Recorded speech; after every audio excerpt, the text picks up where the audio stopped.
The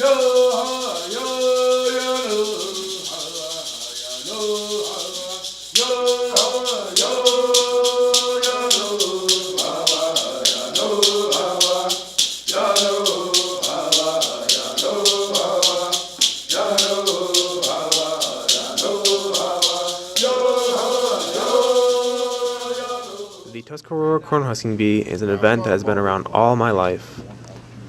Organized by the Rickard family, the members of the Tuscarora community gathered together to husk Norton Rickard's corn. However, with the recent death of Norton, it is questionable whether the tradition will carry on much longer. Corn, beans, and squash were the three main foods of the original Tuscaroras. Therefore, corn is very important to the people. After the corn is husked, it is braided by some of the men and then hung in the rafters for storage. Are you going to work with Mexican? There, the corn will dry out and be ready to make into cornbread and corn soup, the two main dishes made from the traditional flour corn. So we can walk. Yeah. Body functions. These dishes may not look like much, but they do taste pretty good and are customary to the Tuscarora people. I did not know much about the details of the corn husking bee, so I went to Vince Schiffert for some knowledge.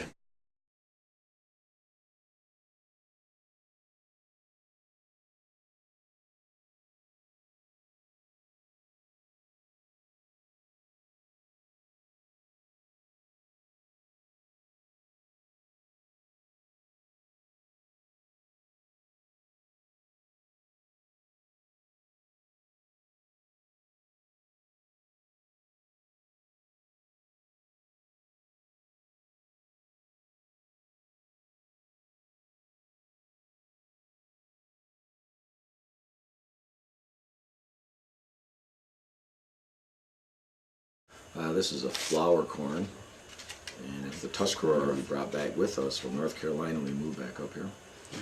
And it's called flour because inside of it there's a lot of flour. And so because of that, that's what we make corn bread out of. The corn soup, when we make it, each kernel will swell up like 2 or 3 times as large. I'm sure you've seen that. That's because of that flour starchy content.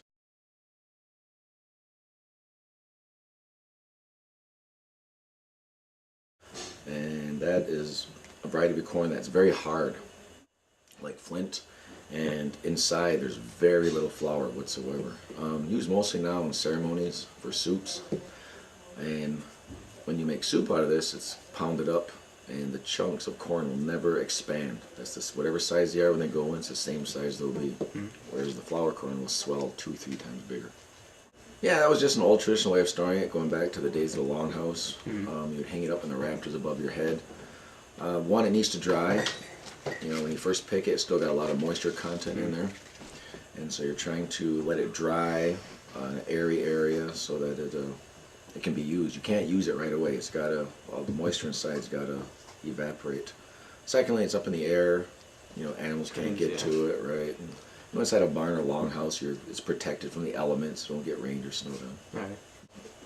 The main dishes now you're going to see are cornbread and corn soup with the flour corn.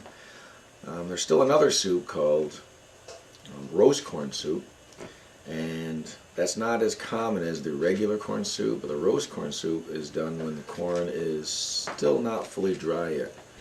And you take it and you husk it and you roast it and keep turning it over to coals till it turns like a golden, darker color. Then you shell it, and then you add some more meat and some beans to it and boil it. It's a very tasty soup.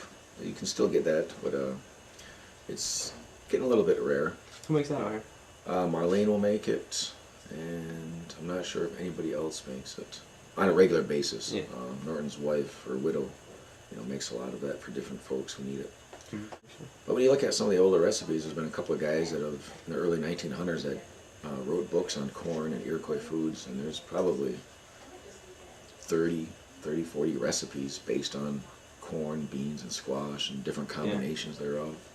You go back a few hundred years ago, that was the base of our entire diet, so you had to come up with different ways of cooking it, otherwise you'd get bored. Yeah. That sounds good. Do you think the Corn Husking Bee will continue without Norton? Talking with his family, they would certainly love to keep it going. With the Absolutely. farm, Yep. George is kind of going to be running the farm now, and you know, a lot of people are going to be helping, a lot of interest in keeping it going, and a lot of Norton's friends and family who, you know, work closely with them are going to, you know, do our best to keep it going and, Of course. you know, see how that goes.